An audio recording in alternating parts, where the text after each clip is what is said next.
তো hello guys, তো আবার একটা ভিডিও নিয়ে চলে এলাম তোমাদের সামনে। তো আজকের গল্প হলো শেষ চিঠির ভালোবাসা।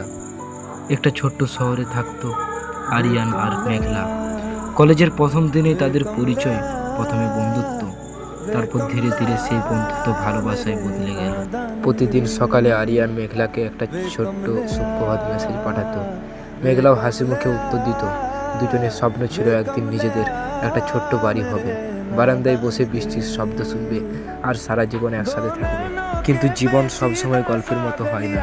হঠাৎ আরিয়ানের চাকরি অন্য শহরে হয়ে গেল, দূরত্ব বাড়তে লাগলো, ফোন কমে গেল, দেখা হওয়া আরও কম। তবুও ওরা বিশ্বাস করত সত্যিকারের ভালোবাসা কখনো হারিয়ে যায় না।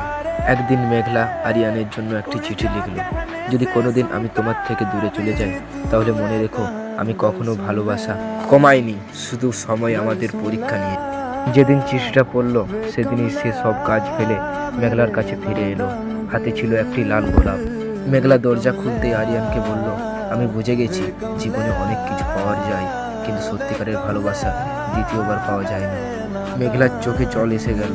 সে শুধু বলল, আমি জানতাম তুমি একদিন ফিরবেই। সেদিন থেকে তারা আর কখনো অহংকারকে ভালোবাসার মাঝে আসতে দেয়নি। তারা শিখেছিল ভালোবাসা শুধু আমি তোমাকে ভালোবাসি বলার নাম নয়। ভালোবাসা হলো অপেক্ষা করা, বিশ্বাস রাখা আর হাজার বাধার পরেও একে অপরের হাত না ছাড়া। সত্যিকারের ভালোবাসা কখনো দূরত্ব হারিয়ে যায় না। বিশ্বাস আর অপেক্ষা থাকলে ভালোবাসা একদিন ঠিকই নিজের ঠিকানায় ফিরে আসবে। ভালোবাসা যদি সত্যি হয় তবে দূরত্ব কখনো তাকে হারাতে পারে না। গল্পটি ভালো লাগলে লাইক, শেয়ার আর সাবস্ক্রাইব করতে ভুলবেন না। আবার দেখা হবে নতুন একটি গল্প নিয়ে। ধন্যবাদ।